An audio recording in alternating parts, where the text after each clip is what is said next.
Good morning student. मैं Kuldeep sir केजीआई NCERT platform पर आप सभी का स्वागत करता हूं।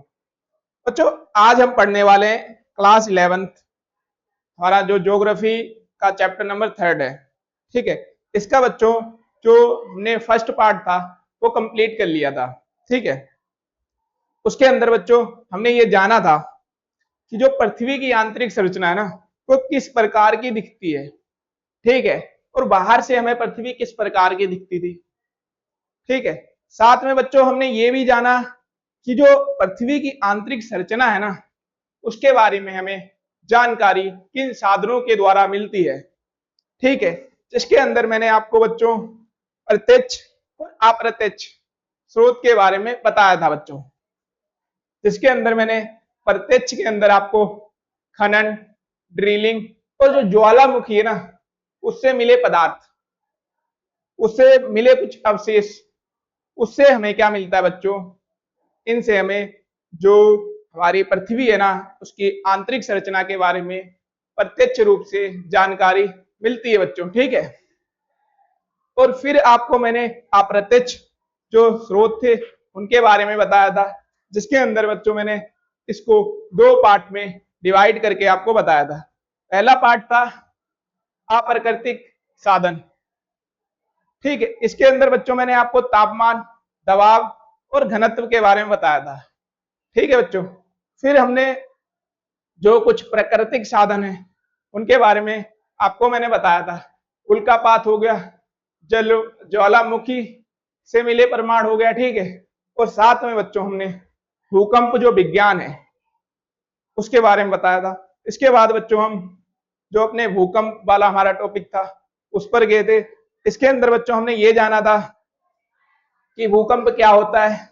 इसके अंदर हमने बच्चों अपकेंद्र, अधिकेंद्र, सिस्मोग्राफ, सिस्मोलॉजी, ठीक है, और साथ में बच्चों हमने जो भूकंपीय तरंगे होती हैं, ठीक है, दो टाइप की, एक होती है बच्चों बॉडी वेव यानी कि भूगार्विक तरंगे जो कि पी तरंग और एस तरंग होती है। ठीक है, तो जो बच्चों हमारी दूसरी टाइप की होती है वो होती है सतही तरंगे।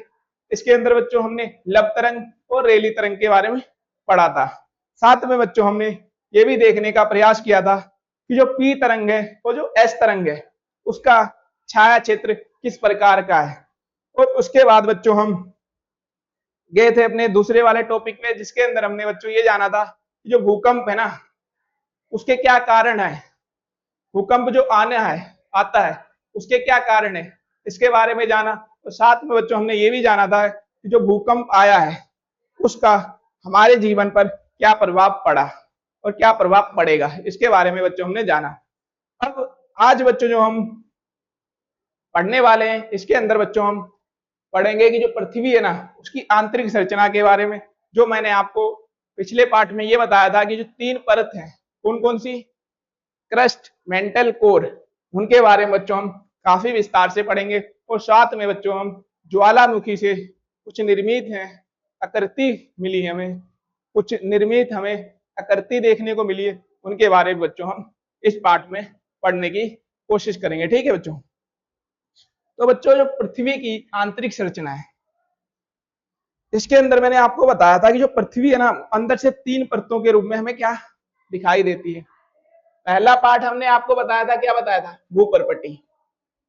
ठीक है, दूसरा बच्चों मैंने आपको बताया था मेंटल। ठीक है, तीसरा जो बात बच्चों हमने आपको बताया था वो क्या बताया था, कोर। कोर दो भाग में मिलेगा आपको, बाहरी कोर और आंतरिक कोर।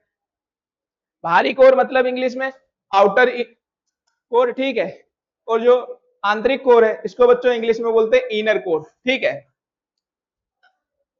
यानी कि जो बच्चों भूपर्पटी है ना वो आपको लगभग 4500 किलोमीटर के अंदर अंदर जो भूपर्पटी है आपको मिलेगी। तो जो भूपर्पटी है ना बच्चों इसके अंदर हमें दो प्रकार की परत मिलती है, एक निचली भूपर्पटी और एक ऊपरी भूपर्पटी। ठीक है, इसके अंदर बच्चों हमें महासागरीय परत और महाद्वीपीय परत देखने को मिलती है। तो बच्चों पहले हम किसके बारे में पढ़ेंगे बच्चों, पहले ना हम भूपर्पटी के बारे में पढ़ेंगे काफी विस्तार से। ठीक है, पहले हम इसके बारे में जाएंगे फिर हम मेंटल के बारे में पढ़ेंगे और फिर बच्चों हम कोर के बारे में पढ़ेंगे। ठीक है, ये हमारा आज का फ्रेमवर्क है जिस अकॉर्डिंग हम इसका अध्ययन करेंगे। ठीक है बच्चों, यानी भूपर्पटी, द क्रस्ट, या पृथ्वी का सबसे बाहरी और ठोस भाग है। यानी कि बच्चों जो भूपर्पटी है, ये वाला पार्ट जो है ये कैसा है, ठोस है।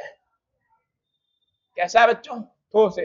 इसकी जानकारी हमें कैसे मिली, इसकी जानकारी बच्चों हमें पी तरंग और एस तरंग, जो भूकंपीय तरंगे थी, पी तरंग और एस तरंग के द्वारा बच्चों इसकी जो जानकारी है हमें मिली है। ठीक है, ये बहुत भंगुर होते हैं, इसलिए इसमें जल्दी टूटने की प्रवृत्ति पाई जाती है। ठीक है बच्चों, अब क्या है दूसरा पॉइंट, अब मैंने आपको ये बताया कि जो भूपर्पटी है ना, इसके अंदर महासागर परत में देखने को मिलेगी, और कौन सी देखने को मिलेगी बच्चों, महाद्वीपीय परत भी देखने को मिलेगी। ठीक है, यानी कि महासागरों के नीचे भूपर्पटी की जो औसत मोटाई है वो लगभग कितनी होगी बच्चों, 5 किलोमीटर, जबकि महाद्वीपों के नीचे इसकी जो मोटाई है बच्चों वो कितनी होगी, 30 किलोमीटर।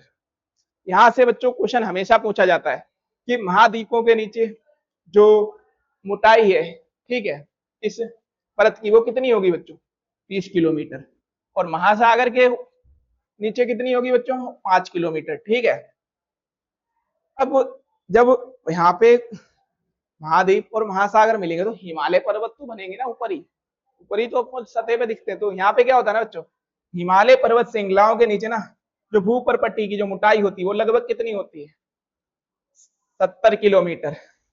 अब इससे बच्चों एक अंदाजा लगाया जाता है कि जो भूपर्पटी है ना, इसकी जो मोटाई है वो एक समान नहीं है, एक समान आपको देखने को नहीं मिलेगी, असमान रूप से इसको देखने को मिलेगी। क्यों मैं ये बात आपको बता रहा हूं, आप देखो ना, महासागर के नीचे कितनी मिल रही है आपको, 5, महाद्वीप के नीचे आपको 30।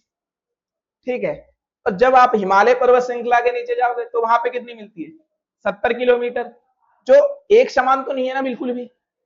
तो इसका मतलब ये बच्चों है कि जो हमारी वो पर्पटी जो परत है ना, इसकी जो मोटाई है वो आपको असमान स्तर पर देखने को मिलेगी बच्चों। ठीक है, अब पृथ्वी के कुल आयतन का केवल 1% जो भाग होता है ना वो पर्पटी के अंतर्गत आता है।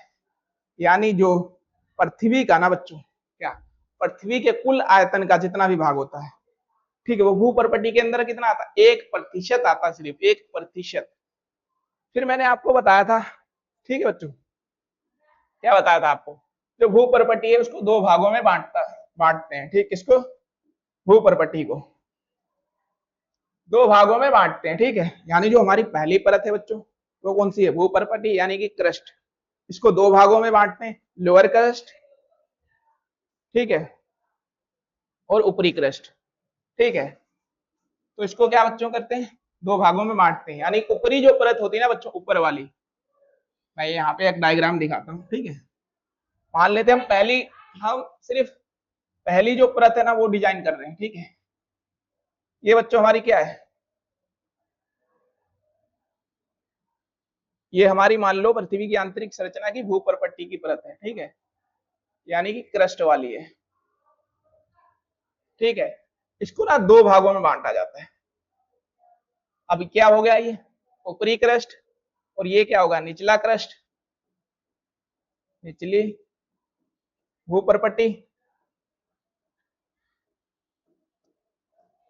और ये कैसी हो गई बच्चों, ऊपरी भूपर्पटी।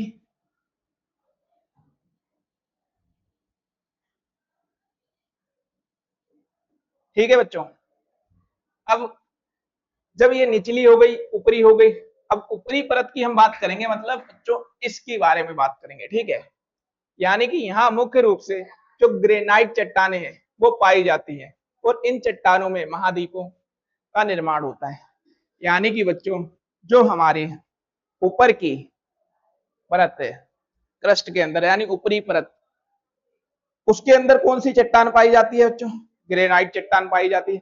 और ग्रेनाइट जो चट्टान है ना बच्चों, इससे क्या होता है, इससे बच्चों महाद्वीपों का निर्माण होता है। ठीक है, ये क्वेश्चन काफी बार आया हुआ है कि जो महाद्वीप है ना वो कौन सी परत से उसका निर्माण होता है। कौन सी चट्टान से उसका निर्माण होता है। तो वो बच्चों कौन सी चट्टान है, वो ग्रेनाइट चट्टान है आपकी, ठीक है। ठीक है बच्चों, कौन सी चट्टान है, वो ग्रेनाइट चट्टान है, ठीक है। इस परत में बच्चों सिलिका और एल्यूमिनियम की अधिकता होती है, इसलिए इसे सियाल कहा जाता है। यानी कि बच्चों जो हमारी ऊपरी परत है ना, उसके अंदर सिलिका और क्या किसकी बच्चों, एल्युमिनियम की क्या मिलती है, हमें यहाँ पे अधिकता देखने को मिलेगी। ये जो परत है ना बच्चों, मैंने ऊपर वाली क्रस्ट वाली बताई आपको, ठीक है।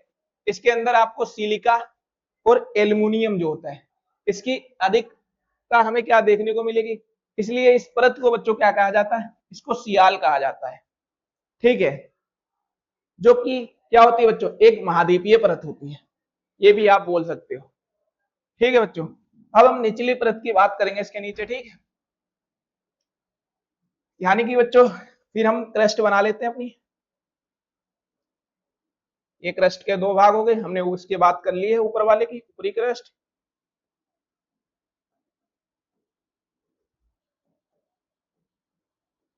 और ये वाली बच्चों हमारी निचली क्रस्ट है, निचली क्रस्ट, ठीक है बच्चों। अब हम बात करेंगे इसकी, ठीक है। यानी इसमें मुख्य रूप से कौन सी बच्चों, बेसाल्ट जो चट्टानें होती है ना, वो पाई जाती। ये बेसाल्ट चट्टानें कैसे वगैरह बनती हैं, ठीक है, इनके बारे में बच्चों हम आगे पढ़ेंगे, ठीक है। यहाँ बस आप नाम याद रखो, ठीक है। यानी कि जो निचली परतें होती है ना बच्चों, वो किससे बनी होती है, बेसाल्ट चट्टान से बनी होती है, ठीक है। इसके अंदर बेसाल्ट चट्टान पाई जाती है, ठीक है। और इससे ना बच्चों महासागरीय जो सतह है उसका निर्माण होता है। यानी कि निचली परत में आपको क्या मिलेगा, बेसाल्ट चट्टान मिलेगी, और बेसाल्ट चट्टान से क्या होगा बच्चों, महासागरीय जो सतह है उसका निर्माण होगा। अब इस परत के अंदर भी कुछ तत्वों की अधिकता तो होगी, जैसे कि ऊपरी परत में आपको देखने को मिली है। तो इसके अंदर क्या है बच्चों, इसके अंदर सिलिका और मैग्नीशियम की ना अधिकता होती है, इसलिए इसको सीमा कहा जाता है, ठीक है। इसके अंदर कौन सा मिलेगा आपको, सिलिका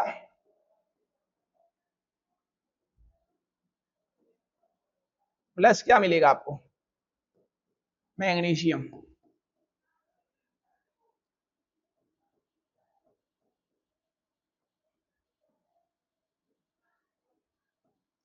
सिलिका प्लस मैग्नीशियम।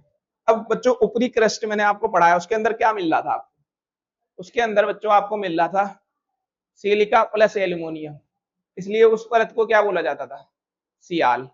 और यहाँ पे बच्चों इसको क्या बोला जा रहा है, इसको बच्चों क्या बोला जा रहा है, सीमा, क्योंकि यहाँ पे सिलिका प्लस मैग्नीशियम आपको प्राप्त हो रहा है, यहाँ पे इसकी अधिकता आपको देखने को मिल रही है, ठीक है।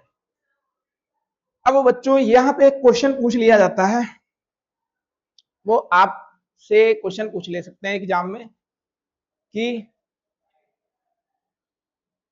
सियाल या सीमा, मान लेते हैं कि सियाल जो है वो आपको किस परत के अंदर देखने को मिलेगा। तो वहां पे अगर आपको क्रस्ट दिखता है सिंपल, आप क्रस्ट लगा दोगे, लेकिन आपको ऊपरी क्रस्ट और निचला क्रस्ट दोनों ऑप्शन में दिख रहा है ना बच्चों, तो आप क्या करोगे, तो बच्चों वहां पे आप ना ये जो निचला क्रस्ट है ना, ये वाला ऑप्शन लगाओगे, ठीक है।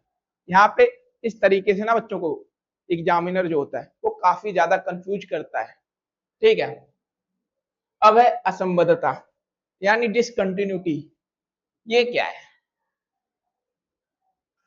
इसके अंदर बच्चों जब हमने देखा था ना, जो पी तरंग थी और एस तरंग, जो छाया क्षेत्र था उसका, जब हमने उसको देखा था ना बच्चों, तो उसके अंदर जब उसकी जो तरंगे निकल रही थी वो क्यों मुड़ जा रही थी, वो बच्चों इसी के कारण, डिसकंटिन्यूटी के कारण, यानी कि असंबद्धता के कारण, ठीक है। यानी असंबद्धता पृथ्वी के अंदर वह सीमा है जहां भूकंपीय तरंगों की गति अचानक क्या होती है बच्चों, बदल जाती है, अचानक क्या करती है बच्चों, बदल जाती है, ठीक है। या पृथ्वी की दो अलग अलग परतों के बीच पाया जाने वाला सीमा क्षेत्र होता है। यानी कि बच्चों ये जो होती है ना, ये क्या करती है, पृथ्वी की मैंने आपको परतें बताई हैं, ठीक है, उनकी परतों के बीच ना पृथ्वी की दो अलग अलग परतों के बीच पाया जाने वाला क्या होता है बच्चों? सीमा क्षेत्र होता है। ठीक है, सीमा क्षेत्र होता है। दोनों परतों की विशेषताएं देखने को मिलती है यहाँ पे। ठीक है, अब मैंने आपको बताया जो दो परत है, मान लेते हैं एग्जाम्पल पे आते हैं, चित्र लगा रखा है आपके लिए। ये ऊपरी मेंटल है, ऊपरी भूपर्पटी क्रस्ट है, ये निचली क्रस्ट है। यहाँ मैंने सीमा आपको बता दिया और यहाँ सियाल भी आपको बता दिया। ये दोनों देखना किसके द्वारा अलग हो रहे हैं, ये लाइन देखना, कुर्नाड डिसकंटिन्यूटी यानी कुर्नाड असंबद्धता।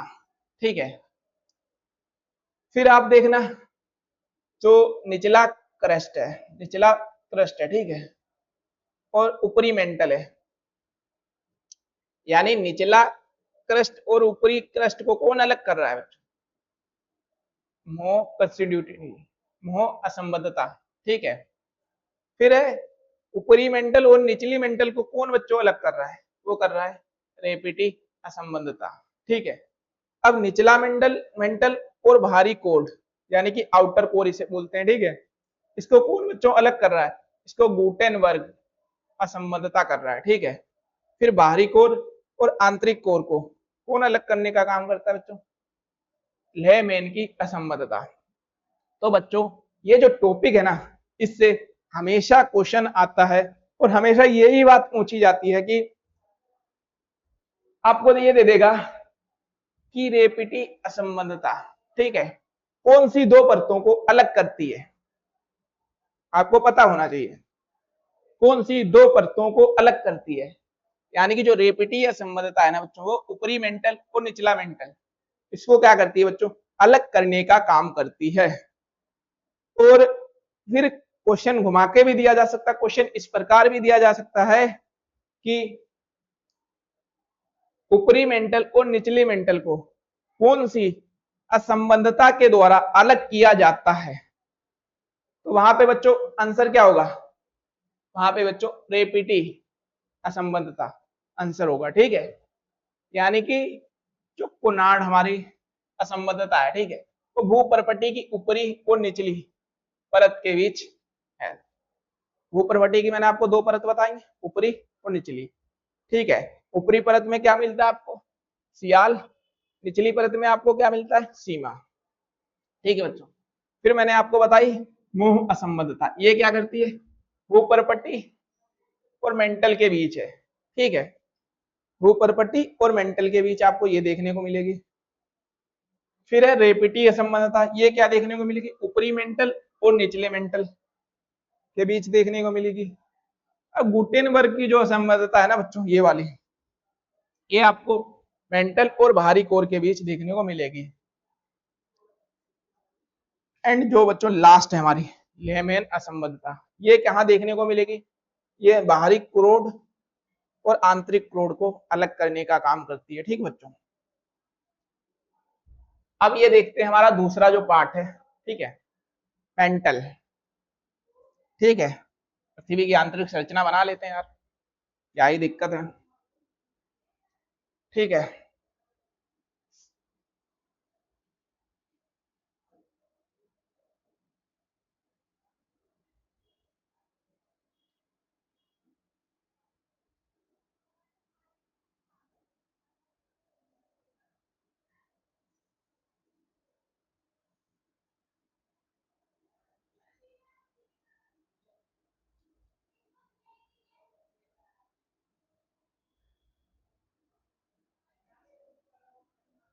ये बच्चों हमारी क्या थी?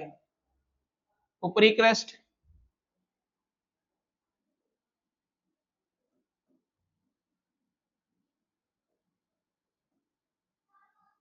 और ये क्या थी? निचली क्रस्ट।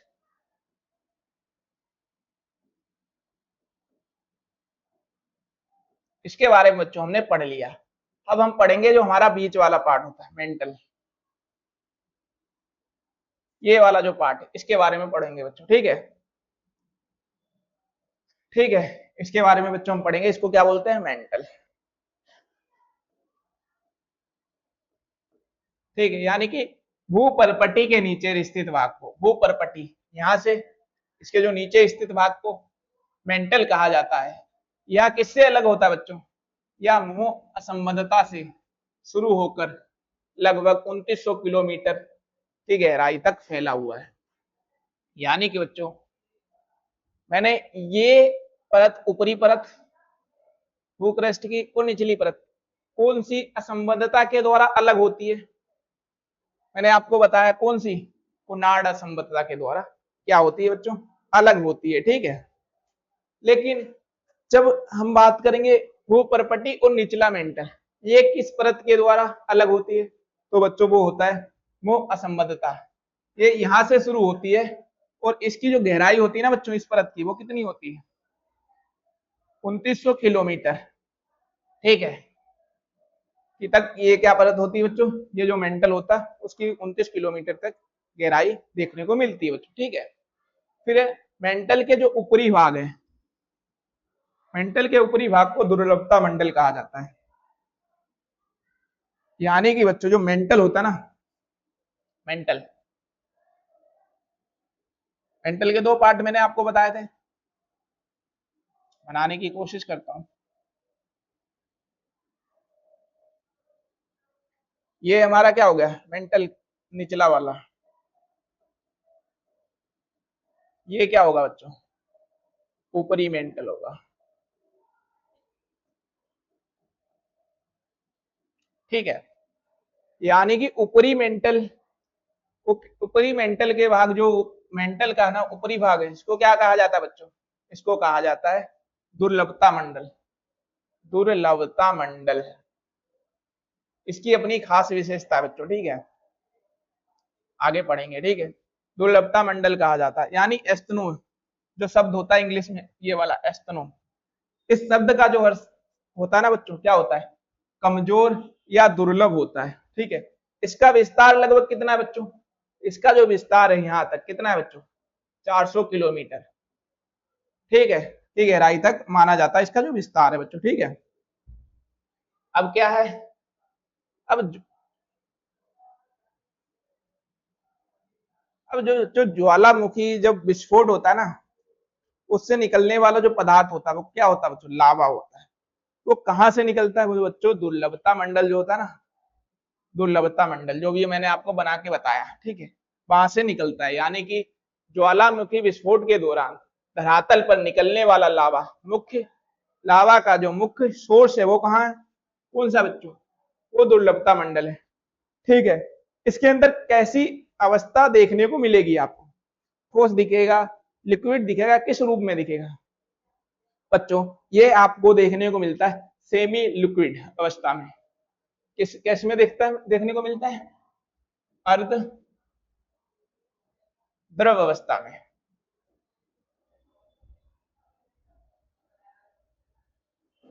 इसके अंदर आपको ये देखने को मिलता है बच्चों। ठीक है, फिर क्या है?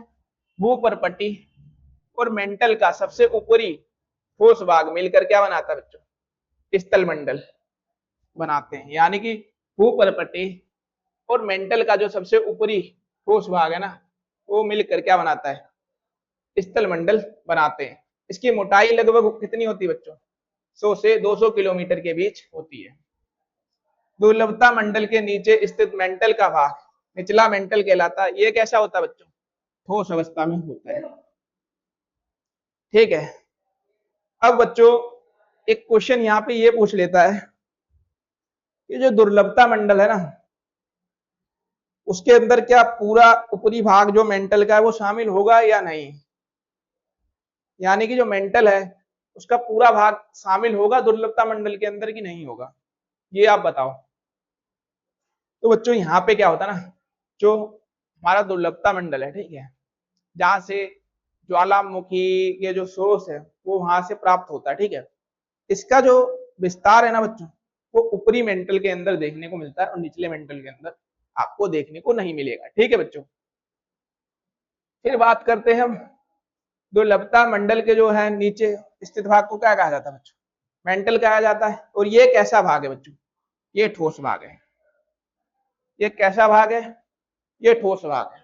ठीक है, ये कैसा भाग है? ये ठोस भाग है। ठीक है, इसके बाद बच्चों हम बात करेंगे कोर की। जो हमारी थर्ड परत है, ठीक है, इसके बारे में बच्चों हम बात करेंगे। ठीक है, क्या कहती है थर्ड परत, इसके बारे में जानते हैं। ठीक है, यानी बच्चों जो थर्ड परत होती है ना, फिर एक डायग्राम बना लेते हैं। ठीक है, ये वाली परत मैं आपको अलग अलग डिवाइड नहीं कर रहा हूं। ठीक है, ये हमारी क्रस्ट है और ये हमारी क्या है, मेंटल है। इसके बारे में बच्चों हमने पढ़ लिया है। ठीक है, लेकिन ये वाली जो है परत, इसको बच्चों कोर बोलते हैं। ठीक है, अब मैंने आपको ये बताया था कि जो ऊपरी कोर है वो कैसा है, वो बच्चों लिक्विड फॉर्म में मिलता है। इसका पता कैसे चला है बच्चों, इसका जो बच्चों पता चला है ना मुझे, वो हमें एस वेव से पता चल रहा है। कैसे, क्योंकि बच्चों जब मैंने आपको एस वेव का छाया क्षेत्र बताया था ना, तो उसके अंदर मैंने आपको ये बताया था कि जो एस वेव है ना, वो सिर्फ सिर्फ इसमें ठोस रूप में क्या कर सकती है बच्चों, गमन कर सकती है, लिक्विड रूप में नहीं कर सकती। तो बच्चों जब हमारी एस जो तरंगे है ना, तो वो कोर में नहीं जा पाई थी, तो उनका छाया क्षेत्र कितना बना था, वो 103 डिग्री के बाद हमें आगे देखने को नहीं मिली थी। यानी कि जो हमारी एस तरंगे थी वो सिर्फ हमें पृथ्वी के आंतरिक भाग के अंदर मेंटल जो परत है ना, वहां तक देखने को मिलती है बच्चों। ठीक है, यानी भूकंपीय तरंगों की गति के अध्ययन से पृथ्वी के जो कोर है ना, इसके बारे में क्या मिलती है, जानकारी मिलती है भूकंपीय तरंगों से। ठीक है, जबकि क्या होता है बच्चों, जबकि जो हमारी कौन सी परत थी, जो हमारी पी वेव थी, उसका छाया क्षेत्र पड़ा था, तो वो क्या थी, अपने मार्ग से ना भटक गई थी ना, डिसकंटिन्यूटी यहाँ पे आ गई थी।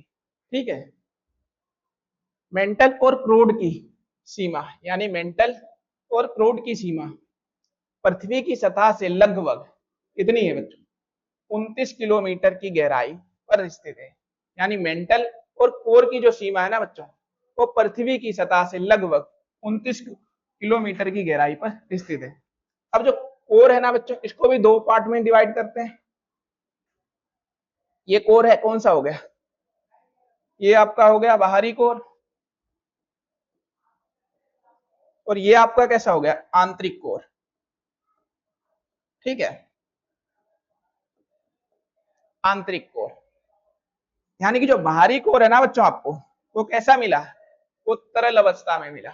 इसकी जानकारी कहां से मिली आपको, इसकी जानकारी बच्चों भूकंपीय तरंगे जो थी हमारी बॉडी वेव के अंदर, जिसके अंदर हमने पी तरंग और एस तरंग पढ़ा था, जो कि इसके बारे में बच्चों हमें जानकारी देती है, वो एस तरंग जानकारी देती है बच्चों। ठीक है, फिर है आंतरिक कोर, यानी कि इनर कोर, ठोस अवस्था में ये क्या बच्चों पाया जाता है। ठीक है, इनर कोर किस में पाया जाता है बच्चों, वो ठोस अवस्था में पाया जाता है। इसके बाद कोर जो है ना बच्चों, वो मुख्य रूप से किससे बना है, वो निकेल और लोहा जैसी भारी धातुओं से बना है, इसलिए इसे नीफे कहा जाता है। मैंने आपको भारी जो पदार्थ हैं और हल्के पदार्थों वाला एक एग्जाम्पल दिया था, तो मैंने आपको ये पूछा था कि जो भारी पदार्थ है वो आपको कहाँ मिलेंगे, सबसे नीचे मिलेंगे, आपने बताया था।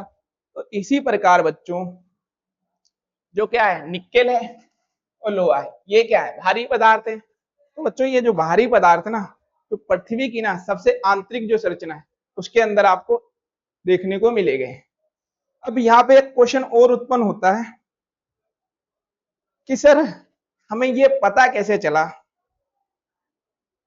कि पृथ्वी के आंतरिक जो संरचना है उसके अंदर निकेल और लोहा मिलेगा। तो बच्चों इसके अंदर जब हमने अप्रत्यक्ष सोर्स पढ़े थे ना, उसके अंदर मैंने आपको उल्का पिंड बताया था। ठीक है, क्योंकि उल्का पिंड जो है ना बच्चों, वो सौर मंडल जो हमारा परिवार है उसका क्या है, हिस्सा है। ठीक है, जिसके अंदर मैंने आपको ये बताया था बच्चों कि जो उल्का पिंड है ना, वो वायुमंडल के द्वारा क्या होता है, पृथ्वी की सतह पर आते हैं।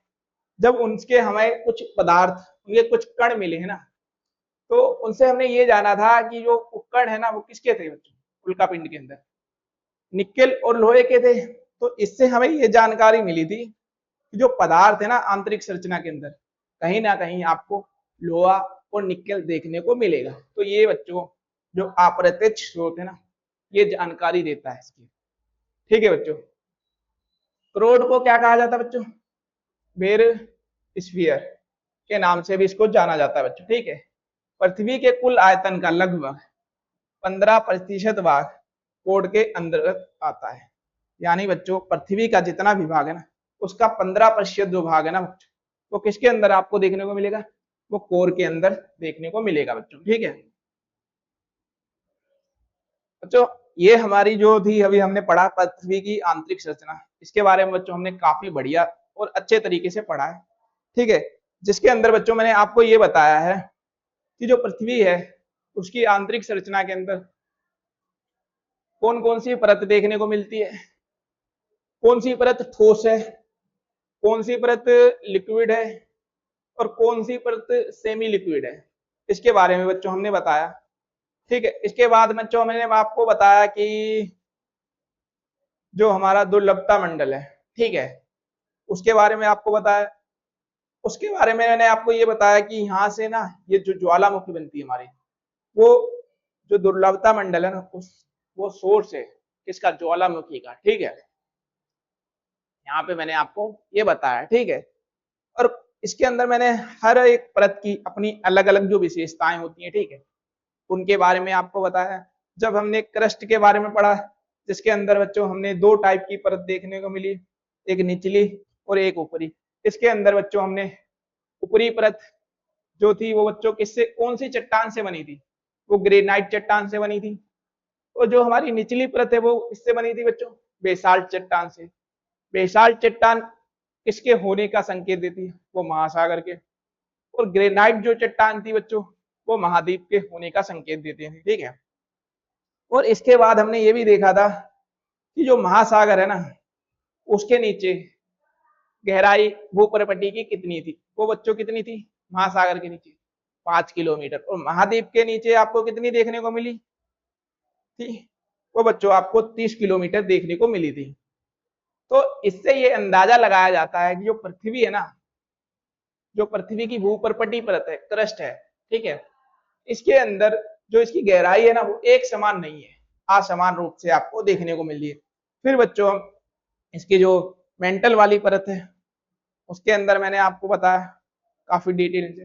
और साथ में बच्चों हमने कोर के ऊपर बात करी जिसके अंदर मैंने आपको ये बताया है जो बाहरी कोर है वो कैसा है, लिक्विड फॉर्म में है।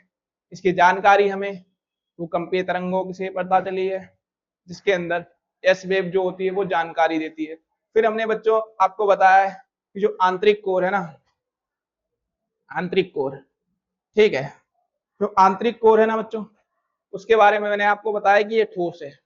इसके बारे में जानकारी हमें कौन देता है, पी वेव्स देती है। ठीक है, अब बच्चों हम पढ़ेंगे ज्वालामुखी एवं ज्वालामुखी से निर्मित इस्तेलाह रूप पढ़ेंगे। ठीक है, इनके बारे में बच्चों हम पढ़ेंगे। ठीक है, हम किसे पढ़ेंगे, ज्वालामुखी के बारे में थोड़ा पढ़ लेते हैं और इनका किस प्रकार का स्थल रूप है उसके बारे में जानने की कोशिश करते हैं। यानी कि बच्चों ज्वालामुखी क्या होता है, ज्वालामुखी वह स्थान है ना जहां से गैस, राख, तरल चट्टानी पदार्थ और लावा निकलकर पृथ्वी की सतह पर पहुंचता है।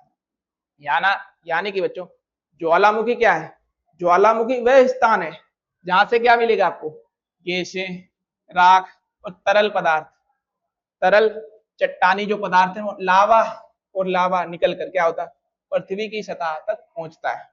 ये मैंने आपको चित्र दिखाया है, इसके बारे में भी आपको मैं बताऊंगा। ठीक है, यानी कि ज्वालामुखी वो स्थान होगा बच्चों जहां से क्या होगा, पृथ्वी के अंदर से ना गैस निकलेगी, ठीक है, राख के कण निकलेंगे, तरल जो चट्टानी पदार्थ है वो निकलेगा, और लावा जो निकल कर क्या होता है बच्चों पृथ्वी के अंदर से क्या होता है, पृथ्वी की जो सतह है उस पर आता है।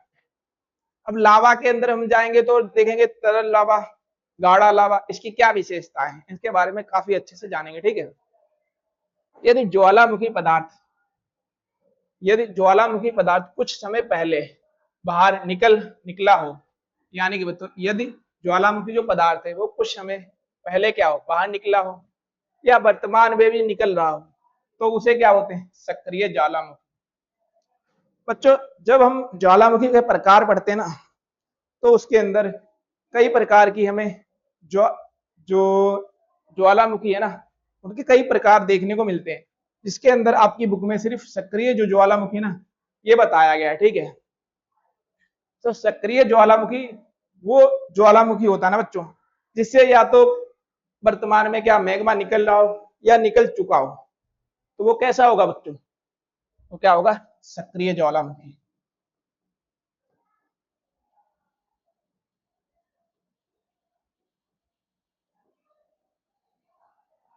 ठीक है बच्चों, यानी तरल चट्टानी पदार्थ दुर्लभता मंडल से निकलकर धरातल की ओर आता है।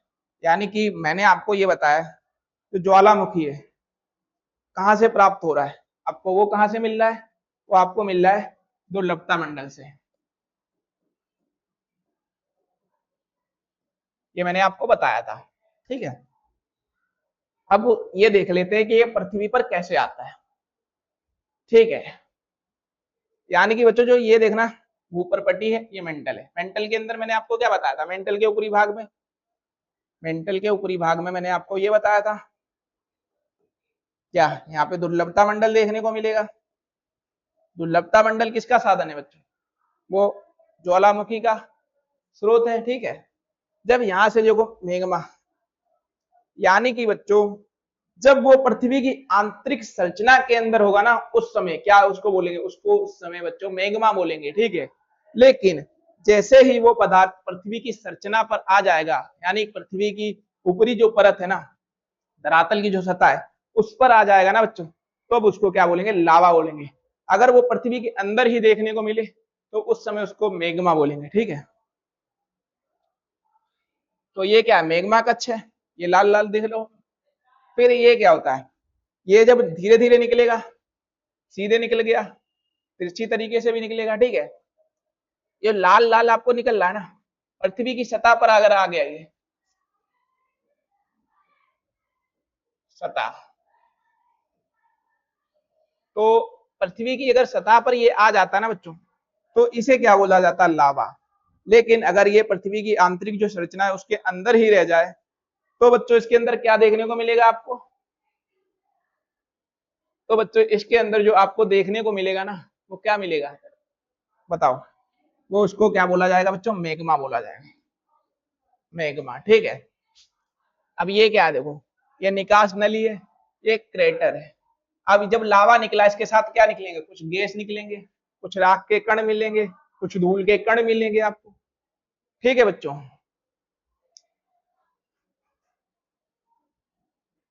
अब तरल चट्टानी पदार्थ जो होता है वो क्या होता है बच्चों, कहां से निकलता है, वो दुर्लभता मंडल से निकलकर धरातल की ओर आता है। यानी जो चट्टानी तरल पदार्थ होता है ना बच्चों, दुर्लभता मंडल कैसा है, सेमी लिक्विड है, तो उसके अंदर क्या मिलेगा, तरल पदार्थ ही यार मिलेगा, ठीक है। तो वो वहां से निकल कर क्या होता है, धरातल की ओर आता है।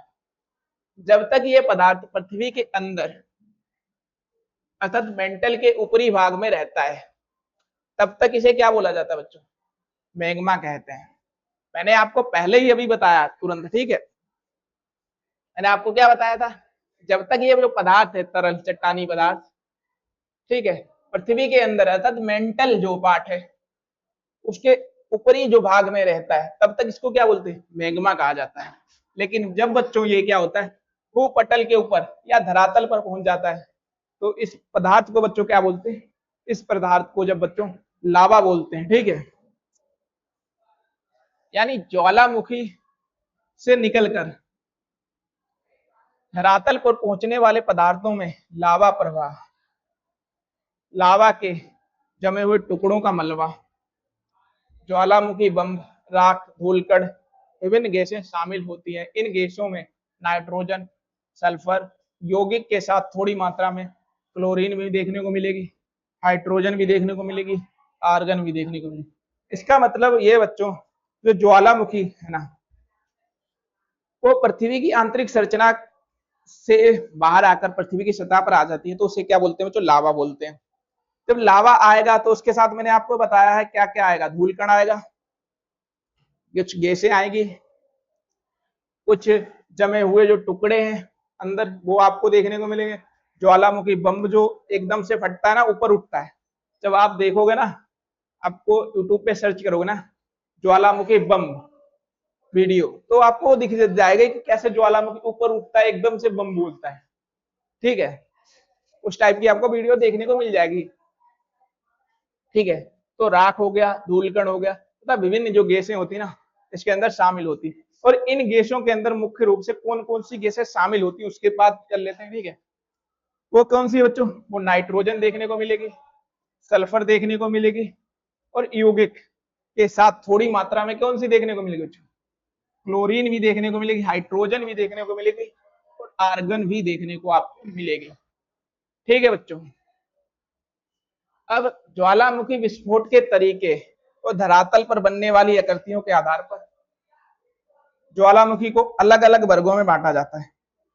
यानी बच्चों अब ज्वालामुखी के हम प्रकार पढ़ेंगे, जो इन्हें किस किस वर्गों में बांटा जाता है। ठीक है बच्चों, यानी कि ज्वालामुखी विस्फोट के तरीके और धरातल पर बनने वाली आकृतियों के आधार पर ज्वालामुखी को ना बच्चों अलग अलग क्या बच्चों वर्गों में बांटा जाता है। अब वो वर्ग कौन से, एक एक करके बच्चों उनके बारे में हम अध्ययन करेंगे। ठीक है, पहला है बच्चों सिल्ड ज्वालामुखी, ये क्या है इसके बारे में बच्चों मैं आपको बताऊंगा। ठीक है,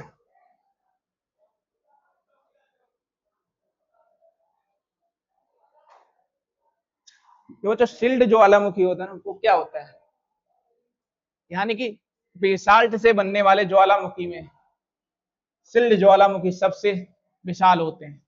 यानी कि जो बेसाल्ट चट्टान होती है ना बच्चों, मैंने आपको बताया चट्टान दो प्रकार की होती है, ग्रेनाइट, बेसाल्ट। ठीक है, यानी कि बेसाल्ट से बनने वाले ज्वालामुखी जो होते हैं वो सिल्ड ज्वालामुखी होते हैं, ये सबसे विशाल होते हैं, काफी ज्यादा विशाल होते हैं। ठीक है, सबसे बड़े होते हैं। ठीक है, हवाई द्वीप के ज्वालामुखी इनके प्रमुख उदाहरण हैं। मैंने आपको ये बताया था जो ज्वालामुखी उसके कुछ प्रकार है, उसके अंदर बच्चों एक हवाई द्वीप जो ज्वालामुखी होता है उसका भी प्रकार, ये आपकी बुक में नहीं है, ये काफी ऊपर की बात है। ठीक है, जब आप कंपटीशन के अंदर जाते हो तब आपको ये पढ़ने को मिलता है। ठीक है, और ये ज्वालामुखी मुख्य रूप से किससे बने होते हैं बच्चों, बेसाल्ट चट्टानों से बने होते हैं। और इन चट्टानों का जो निर्माण होता है ना वो पतले लावा के ठंडा होने से होता है। बच्चों लावा जो आता है ना पृथ्वी के अंदर से, वो दो टाइप का आता है, एक गाढ़ा लावा और एक पतला लावा। जब दो प्रकार का आप लावा होता है ना, तो पृथ्वी के अंदर से क्या होगा बच्चों, पतला लावा आएगा।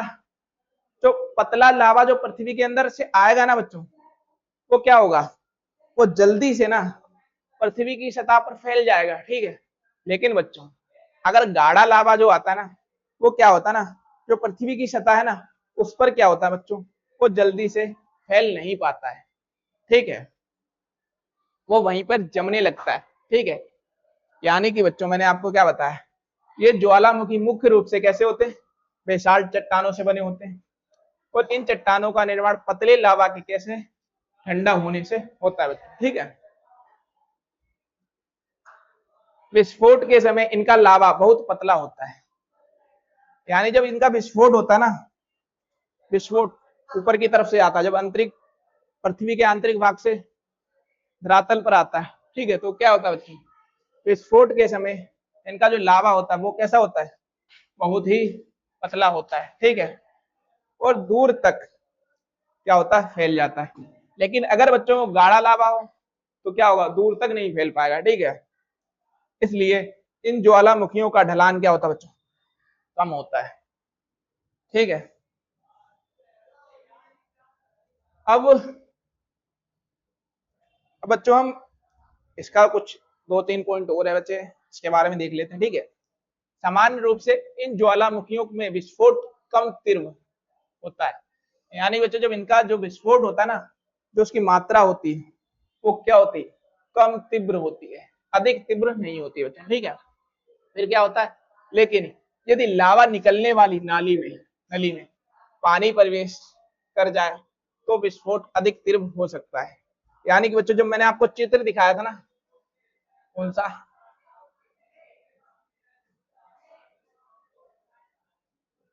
ये जो चित्र है बच्चों, यहां से क्या होता है बच्चों,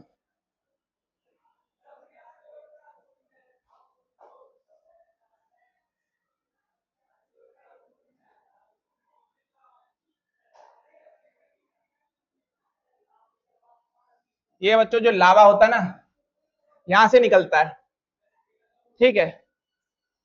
ये जो बच्चों लावा है वो यहां से निकलता है, ठीक है। अगर ये जो छेद है ना, इसके अंदर हम पानी डाल देते हैं ना, तो इसका जो विस्फोट की मात्रा है काफी तेजी से इसका क्या होता है बच्चों, विस्फोट होता है, ठीक है।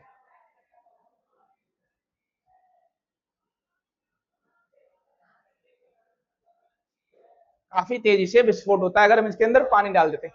कभी कभी इस लावे से ना फुहारे के रूप में बाहर निकलता है, यानी कभी कभी जो लावा होता है ना, कभी कभी क्या होता है बच्चों, कभी कभी इनसे लावा जो होता है ना वो कैसे निकलता है, फुहारे के रूप में होता है, जैसे बारिश सी हो रही हो, ठीक है, निकलता है।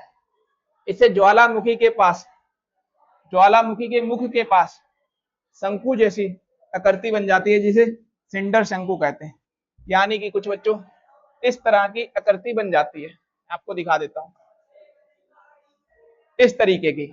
अगर बच्चों जो छेद है ना, तो छेद है ना बच्चों, इसके अंदर से क्या होता है, तो ज्वालामुखी होती है ना, ठीक है, वो निकलती है फुहारे के रूप में, तो धीरे धीरे वो क्या है, इसी के ऊपर क्या होती है, गिरने लगती है, इसी के ऊपर फैलने लगती है। तो इसका जो आकार बन जाता ना, वो कैसा बन जाता बच्चों, शंकु की तरह, जिसे बच्चों क्या बोला जाता है, सिंडर शंकु कहा जाता है, ठीक है। अब है मिश्रित ज्वालामुखी, ये क्या है, इसके बारे में बच्चों हम पढ़ते हैं, ठीक है। यानी कि इन ज्वालामुखियों से निकलने वाला लावा कैसा होता है, बेसाल्ट की तुलना में अधिक ठंडा होता है। यानी बच्चों पहले हमने बेसाल्ट लावा पढ़ा है, ठीक है। अब उसकी तुलना में जो मिश्रित जलवायु का लावा वो कैसा होता है, वो क्या होता है, ठंडा होता है, ठीक है। और ये कैसा होता है, गाढ़ा होता है। जब मैंने आपको ये बच्चों बताया जो लावा होता है वो कैसा होता है, एक तो गाढ़ा होगा, एक बिल्कुल तरल होगा। जो गाढ़ा लावा है ना बच्चों, ये क्या होता है, ये जल्दी से जो सतह है ना उस पर फैल नहीं पाता है, लेकिन इसके तुलना में जो तरल लावा होता है ना वो क्या होता है, जल्दी से पूरी सतह पर फैल जाता है बच्चों, ठीक है। इसलिए इनमें प्राय बहुत तेज विस्फोट होते हैं। यानी कि जो ये वाला लावा है ना बच्चों, जो मिश्रित जलवायु ज्वालामुखी के अंदर देखने को मिलेगा, इसका जो विस्फोट होता है ना वो बच्चों काफी तेजी से होता है, ठीक है। ये देखना, ये चित्र है, ये छेद है ना बच्चों, ये वाला, इससे काफी तेजी से विस्फोट होता है। जैसे ही विस्फोट हुआ, देखना पदार्थ कैसे ऊपर की तरफ जा रहा है। इसके साथ क्या क्या आया होगा, इसके साथ धूल कण आए होंगे, राख आई होगी, ठीक है, और क्या आया बच्चों, इसके साथ कुछ गैसें भी आई होंगी, ठीक है। यानी कि इसका जो विस्फोट होता है ना बच्चों वो काफी तेज होता है, ठीक है।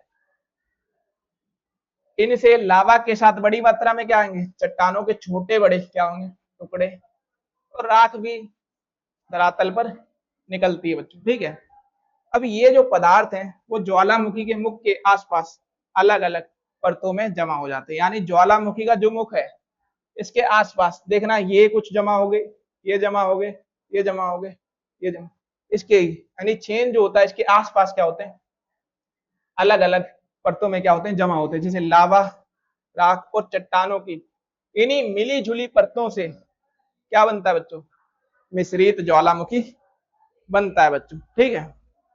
ये था हमारा मिश्रित ज्वालामुखी, और शिल्ड ज्वालामुखी हम पढ़ चुके हैं, ठीक है। अब बच्चों हम ये देखते हैं कि ज्वालामुखी कुंड क्या होता है। ये तीसरा टाइप है, ठीक है। ज्वालामुखी जो कुंड है वो क्या होता है बच्चों, ठीक है। यानी कि ज्वालामुखी कुंड पृथ्वी पर पाए जाने वाले सबसे अधिक विस्फोटक ज्वालामुखियों में शामिल है। यानी बच्चों जो ज्वालामुखी कुंड होते हैं ना, अभी तक जो भी पृथ्वी पर क्या होते हैं बच्चों, वो पाए जाने वाले सबसे जो क्या होते हैं, विस्फोटक ज्वालामुखियों में क्या होते हैं बच्चों, शामिल होते हैं, ठीक है। यानी कि इनमें बहुत तेज विस्फोट होने पर ज्वालामुखियों का ऊपरी भाग ऊपर उठने की बजाय नीचे धंस जाता है। यानी कि बच्चों इनमें ना बहुत तेज क्या होता है बच्चों, विस्फोट होने पर ज्वालामुखी का ऊपरी भाग जो है वो ऊपर उठने की बजाय क्या होता है बच्चों, नीचे धंस जाता है। ठीक है, और धंसने से बने विशाल गोलाकार गड्ढे का ज्वालामुखी कुंड या कोल्डेरा कहा जाता है। मतलब देखो बच्चों, ये जो पदार्थ है ना, ये ऊपर जाने की जगह क्या होता है बच्चों, नीचे धंस जाता है। यानी इनमें तेज विस्फोट होने से पर ज्वालामुखी का जो ऊपरी भाग है ना, ऊपर उठने की बजाय क्या होगा बच्चों, ये देखना नीचे धंस गया है। ठीक है, धंसने की वजह से ये क्या हो गया, विशाल गोलाकार गड्ढे का इसका निर्माण हो गया, इसलिए इसको क्या कहते हैं, ज्वालामुखी कुंड या कोल्डेरा कहा जाता है। इन ज्वालामुखियों के नीचे मैग्मा के भंडार बहुत बड़े होते हैं और धरातल के पास क्या होते हैं बच्चों, स्थित होते हैं। ठीक है, इसके बाद बढ़ते हैं बच्चों बेसाल्ट प्रवाह क्षेत्र। ये क्या है बच्चों, ठीक है, यानी कि जो बेसाल्ट प्रवाह क्षेत्र है वो क्या है, इसके बारे में बच्चों हम पढ़ेंगे। ठीक है, इन क्षेत्रों में ज्वालामुखी से बहुत अधिक मात्रा में पतला लावा निकलता है। ठीक है, और जो दूर दूर तक फैलता है। कभी कभी लावा का एक ही प्रवाह सैकड़ों किलोमीटर तक फैल जाता है। मैंने आपको ये बताया, तो ज्वालामुखी है ना, उससे बहुत अधिक मात्रा में क्या होगा, अगर पतला लावा निकल होगा तो भाई वो काफी दूरी तय कर पाता है। ठीक है, यानी कि काफी दूरी तय कर पाता है, इसका मतलब क्या है, दूर दूर तक फैल पाता है। और कभी कभी जो लावा है ना, एक उसका जो प्रवाह है वो सैकड़ों किलोमीटर तक क्या होता है बच्चों, फैल जाता है। ठीक है, एक जो प्रवाह उसका वो सैकड़ों किलोमीटर क्या होता है बच्चों, फैल जाता है। ये जो लावा है ये पतला है, ये निकला यहाँ भी जा रहा है, यहाँ भी जा रहा है, यहाँ भी आपको देखने को मिलेगा, कुछ यहाँ भी देखने को मिलेगा, कुछ यहाँ, कुछ यहाँ, ये इस तरीके से ना बच्चों ये क्या होता है बच्चों, फैल जाता है। ये मैं इसलिए आपको दिखाने के लिए इमेज भी लेके आया हूं साथ में। ठीक है, अब इसका जो एग्जाम्पल मैं आपको बता देता हूँ। भारत का दक्कन टैप, जिस पर वर्तमान में महाराष्ट्र पठार का अधिकांश भाग स्थित है, एक विशाल बेसाल्ट लावा प्रवाह क्षेत्र है। ठीक है बच्चों, ये एग्जाम्पल है आपका।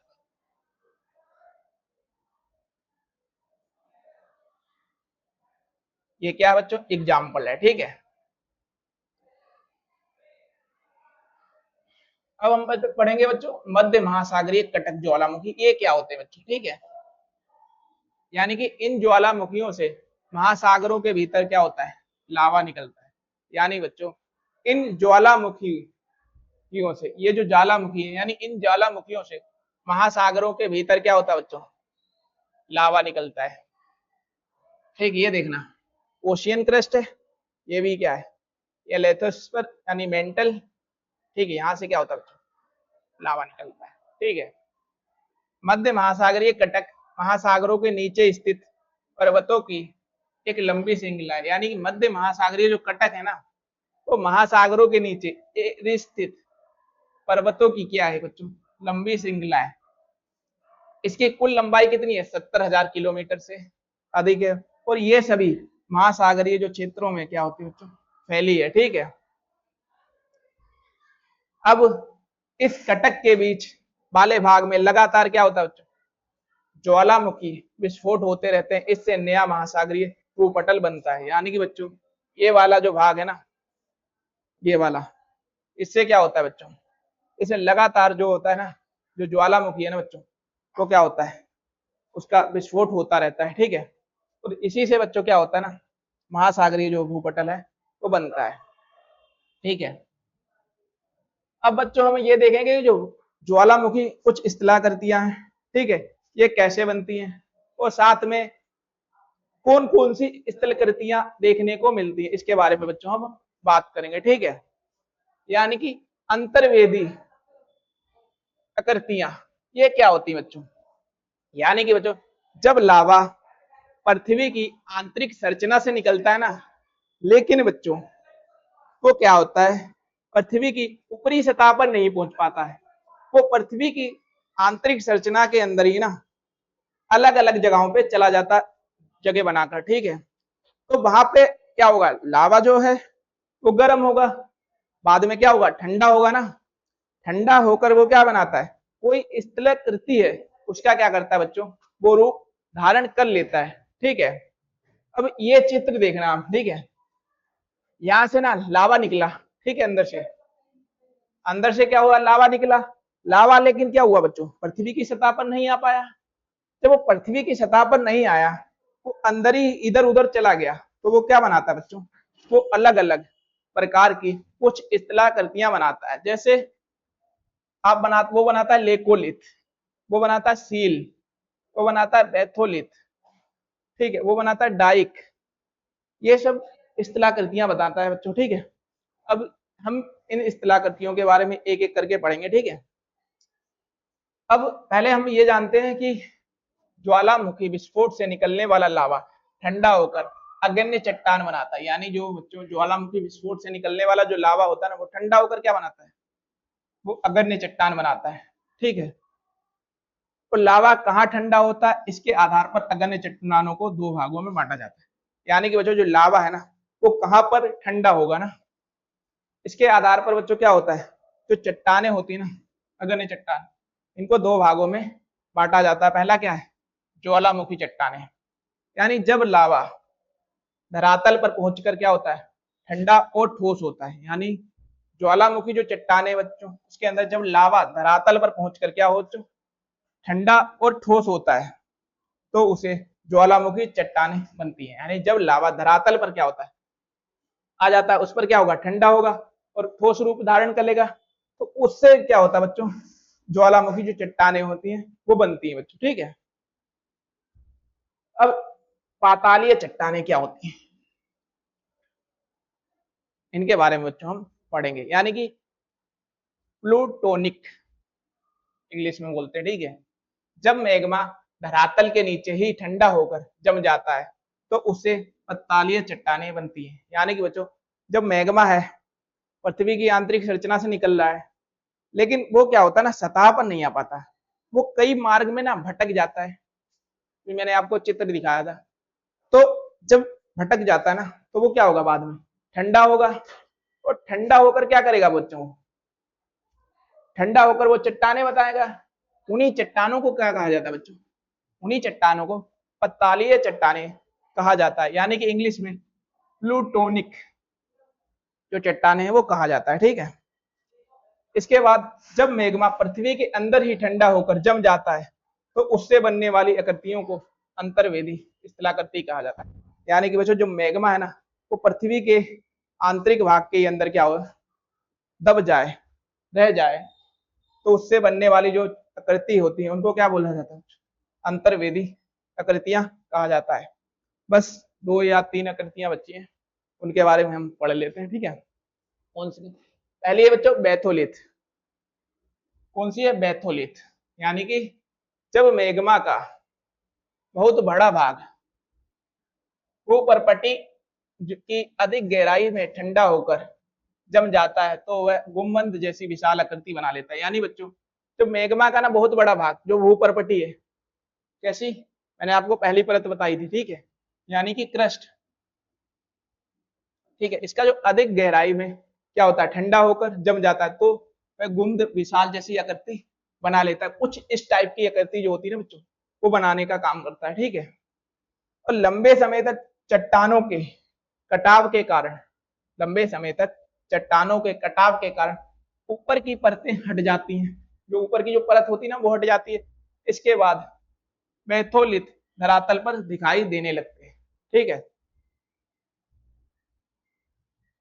अब लेकोलिथ एवं लेपोलिथ के बारे में बच्चों पढ़ेंगे। ठीक है, जब मैग्मा धरातल को तोड़े बिना, यानी जब मैग्मा है धरातल है, ठीक है, उसको तोड़े बिना, अगर तोड़ देगा तो वो पृथ्वी की सतह पर आ जाएगा।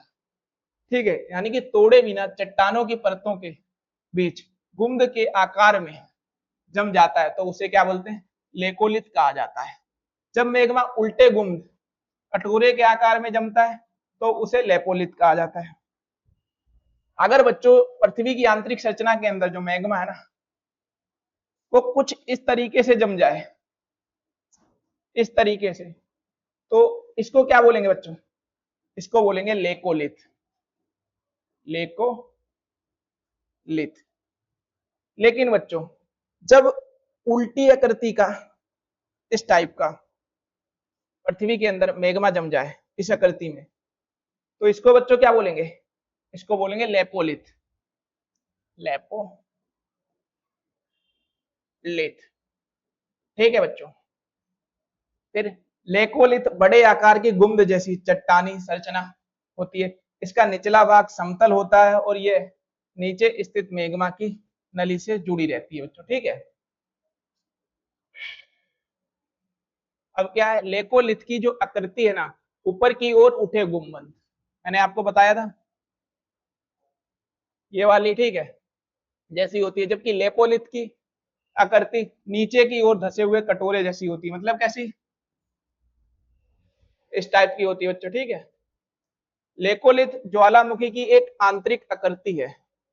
इसमें मैग्मा क्या होता है बच्चों, धरातल पर आने से पहले ही धरातल के नीचे गुम्द के आकार में जम जाता है और यह देखने में छतरी के समान दिखाई देता है। इसके अंदर बच्चों क्या होता है, लेकोलिथ के अंदर जो मैग्मा है ना, वो ऊपर आने की कोशिश करता है, लेकिन वो क्या होता है ना, बीच में जगह बना के जम जाता है।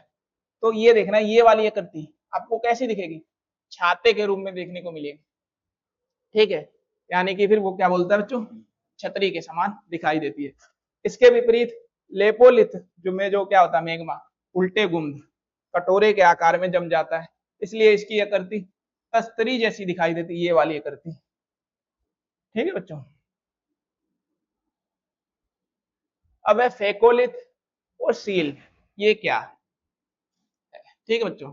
यानी कि जब मैग्मा धरातल के नीचे मुड़ी हुई चट्टानी परतों के ऊपरी भाग और निचले भाग में जम जाता है, तो उससे बनने वाली संरचना को फेकोलिथ कहते हैं। यानी बच्चों देखो, पृथ्वी की आंतरिक संरचना है, ठीक है, उसके अंदर से मैग्मा बाहर नहीं आ पाया, लेकिन अंदर ही कुछ इस प्रकार की या कुछ इस प्रकार की जो संरचना बनाता है ना, उसको क्या बोलते हैं बच्चों, उसको बोलते हैं फेकोलिथ। ठीक है। फेकोलिथ में मैग्मा ऊपर की ओर उठी चट्टानी परतों के ऊपरी भाग और नीचे की ओर धसी परत के निचले भाग में क्या होता है बच्चों, जमा हो जाता है। ये वाला डायग्राम देखो। ठीक है। यानी कि मैग्मा की जमी हुई परत कम मोटी होने पर उसे सीट, अगर परत जो है वो कम मोटी हो, ठीक है, तो उसे सीट बोलेंगे, और अधिक मोटी हो तो उसे बच्चों क्या बोलेंगे, सील बोलेंगे। ठीक है। फिर है बच्चों हमारा जो लास्ट पॉइंट, वो है डाइक। ठीक है। ये क्या बन रहा है, इसके बारे में भी पढ़ लेते हैं। ठीक है। डाइक क्या होता है बच्चों, जब लावा जो होता है ना, वो दरारों के माध्यम से धरातल की लगभग खड़ी दिशा में ऊपर आता है, उसी स्थिति में ठंडा होकर जम जाता है, तो वह दीवार जैसी संरचना बनाता है। इस संरचना को डाइक कहते हैं। यानी कि बच्चों जब लावा आ रहा है, ऐसे आ रहा है सीधा, और ऐसे सीधा आ रहा है, इसी रूप में दीवार की तरह क्या हो जाए, वो जम जाए, तो इसी को बच्चों जो ये संरचना बनेगी, इसी को बच्चों क्या बोलेंगे, डाइक बोलेंगे। ये देखना, अंदर से लावा कुछ इस तरीके से आ रहा है, ठीक है। अब ये लावा ऐसे ही जम गया, सिंपल देखो क्या होगा, दीवार की तरह जमा हुआ ना, तो बच्चों ये जो संरचना होती है, इसी को हम डाइक बोलते हैं। तो बच्चों जो हमारा चैप्टर है पृथ्वी की आंतरिक संरचना भूगोल का, क्लास 11th का 3rd चैप्टर है, ठीक है, इसका बच्चों हमने काफी विस्तार से अध्ययन किया है। इसके अंदर हमने संपूर्ण जो भी आपकी बुक में दिया ना, एक एक पॉइंट को कवर करके अध्ययन किया है इसके अंदर, ठीक है। और ये वीडियो आपके लिए ना, इस चैप्टर के लिए काफी इंपॉर्टेंट होगी, ठीक है। मैंने इसके अंदर कोई भी पॉइंट आपका नहीं छोड़ा है, ठीक है, काफी विस्तार से आपको एक एक पॉइंट को 2-2, 3-3 बार बोलकर बताया है, ताकि जब आप इसको सुनो देखो तो आपको ना अलग से कुछ याद करने की जरूरत ना पड़े, और आपको यहीं पे क्लास के अंदर ही सब कुछ याद हो जाए। ठीक है बच्चों। इसके बाद हम मिलते हैं अपने जो हमारा नेक्स्ट चैप्टर होगा, ठीक है, उसके अंदर बच्चों हम मिलते हैं, ठीक है।